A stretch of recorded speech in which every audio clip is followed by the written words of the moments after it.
Mas antes de falar dessa provisão, eu gosto sempre de me referir ao fato de que a fé que nos permite buscar essa provisão, ela nos introduz no início de um processo que eu classifico de a materialização ou a concretização dessa provisão, desse projeto, dessa vontade eterna de Deus. E a melhor forma de falar disso é dando uma espiadinha no que a Bíblia diz lá em Efésios capítulo 1, versículo 4.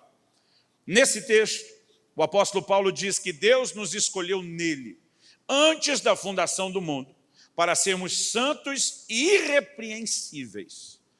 Alguém diz que a melhor forma de você entender o propósito de algo é voltando à sua origem. Por exemplo, quando as pessoas vão perguntar a Jesus em Mateus 19 a respeito de casamento, divórcio, novo casamento, o que é que Jesus faz?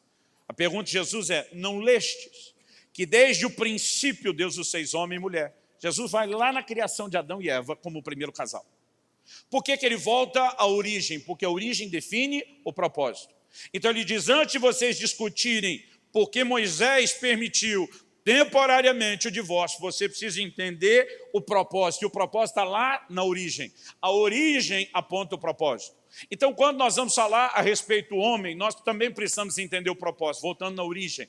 E a origem não é só a criação, é a revelação do que Deus planejou para nós antes mesmo da nossa própria criação. Então a Bíblia diz que antes da fundação do mundo, Deus nos escolheu nele para sermos santos e irrepreensíveis. Quando o homem foi criado, depois da criação do mundo. Mas antes da criação do mundo, quando o homem ainda não existia, e Deus está apenas sonhando com o que iria acontecer, ele já estabeleceu qual era o trilho da sua vontade e do seu propósito. Que nós, a raça humana que ainda viria a existir, que nós fôssemos santos e irrepreensíveis nele. Porque é importante começarmos por aí, para entender que santidade não é um assunto secundário ou periférico na doutrina cristã, como alguns querem fazer a gente acreditar que seja. Santidade é o centro, é o cerne de todo o plano e de todo o projeto de Deus para a humanidade. Então, quando nós olhamos para um Deus que antes da criação está sonhando com isso, nós vamos entender que ele também fez uma provisão que viabilizasse que isso se tornasse possível.